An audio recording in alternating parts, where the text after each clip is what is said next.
మాకు ఏమీ మాకు తెలియదు అని చెప్పేసి అక్కడికి ఏం చేస్తారు ఇన్ని రోజుల నుంచి తిరుగుతున్నప్పుడు నా పిల్లలు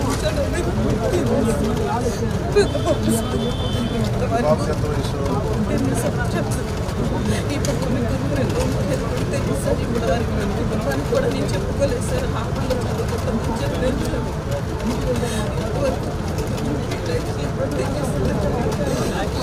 పోలీసులు న్యాయం చేస్తారని చెప్పి ఇప్పుడు ఆయన కూడా నాకు ఇప్పుడు వెళ్ళాడు క్రైమ్ బ్రాంచ్ పంపించారు ఇక్కడ Machavaram TS sir Vijayawada Machavaram TS sir చూస్తాం అని అన్నారు వాళ్ళు మీకు ఫోన్ చేయాలి ఫోన్ చేస్తే కానీ మేమేం చేయలేమని చెప్పారు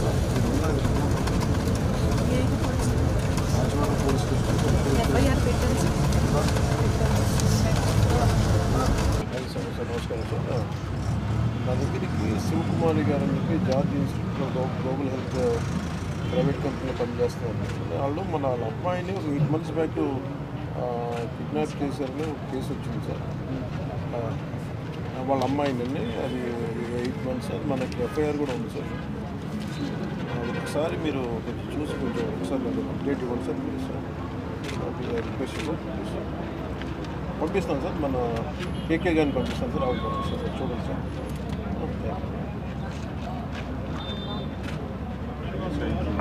మీరు వెళ్ళండి ఒకసారి. జగనన్న కాలనీ కట్టడానికి మీ భూమి తీసుకున్నారా? ఎంత ఇస్తా ఉండమ్మా? మీ భూమి విలువ 2 కోట్లు. ఎకరున్నర ఆస్తి భీమిలీలో ఏం చేశారు? కడతామని మీరు ఇచ్చేశారు. అలాగే మీరు భూమి ఇచ్చేశారు. ఇవ్వలేదు. కంటే ఒక నోటీస్ ఇవ్వలేదు, ఏమి ఇవ్వలేదు బాబు. మీకు 2 సార్లు చేశాను. నాకు అర్థమైంది. మీరు మీ భూమి అడిగారా? మీరు ఇచ్చారు? అడగంటే దౌర్జన్యం చేసి ఇది గయ్యాలన్నారు బాబు. తీసేసుకున్నారు. తీసుకున్నారు. దౌర్జన్యం తీసేసుకున్నారు. దౌర్జన్యంగా పోలీసులు పెట్టి అరెస్ట్ చేయడం. ముత్తంశెట్టి శ్రీనివాసరావు ఎమ్మెల్యే గారు ఇక బాబు ఇక్కడ ఈయన అరెస్ట్ చేయించారు సార్. ఇదిగో అరెస్ట్ చేయించారు. రైతు బరాజులో అడిగాను సార్. రైతు బరాజులో అడిగితే నువ్వు చూడండి సార్. ఇక్కడ పోలీసులు పెట్టి అరెస్ట్ చేశారు సార్. ఎంత దీనికి అడిగాను చూడండి సార్.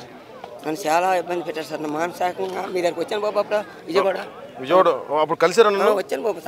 అప్పటి నుంచి ఇక్కడ కలమంటారు. ఎక్కడికి వస్తే జైలు పంపించారు. జగనన్న కాలనీ కోసం తన భూమిని తీసుకొని అన్యాయం చేశాను రైతు.